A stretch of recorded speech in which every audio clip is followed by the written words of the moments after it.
Taslim is talking Noob Saibot. I'm not gonna waste any more time talking and yapping.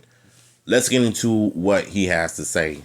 When the first movie came out in 2021, he played a hell out of that role of Sub-Zero. Ruthless, evil, conniving, and he took no crap from anybody. But yeah, Sub-Zero from 2021 was that guy. And I think Joe Taslim did an amazing job of bringing that character to life. Then he goes on to say that Sub-Zero isn't just power, but about history, revenge, and oblivions.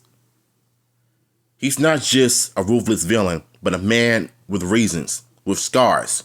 I want people to see the humanity behind the mask and the ice moves.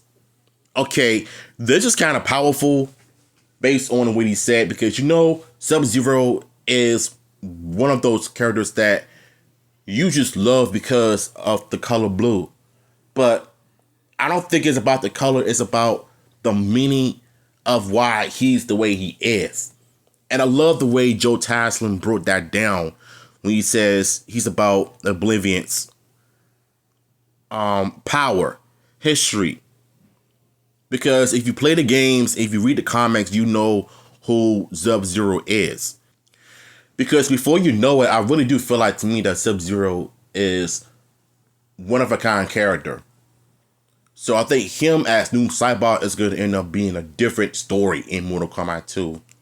I did my homework. There are so many versions of these characters, and I had to decide which one fits me and where I could put my own soul into it. When you're honest and work hard, fans usually feel that, and the result won't miss the mark by much. And again, Joe Taslim coming in with facts, and you kind of agree with it. Because, like I said, when you first played Bihan, a lot of us didn't really know anything about him. I didn't know anything about him until I watched a couple of his movies on Netflix. The Night King for Us, that was a great film that got me introduced to.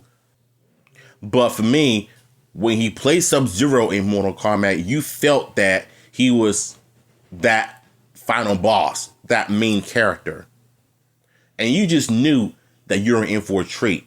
Yes, the movie sucked because of the fight scenes, but Scorpion and Sub-Zero were the best thing that ever happened in Mortal Kombat 2.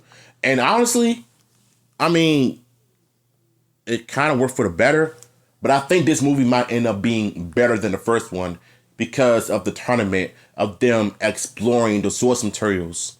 And I think that's about it for Joe Taslim's comments on Noob Saibot. And what's y'all thoughts on this, brother? Let me know in the comments down below, and I'm gonna see you on my next video.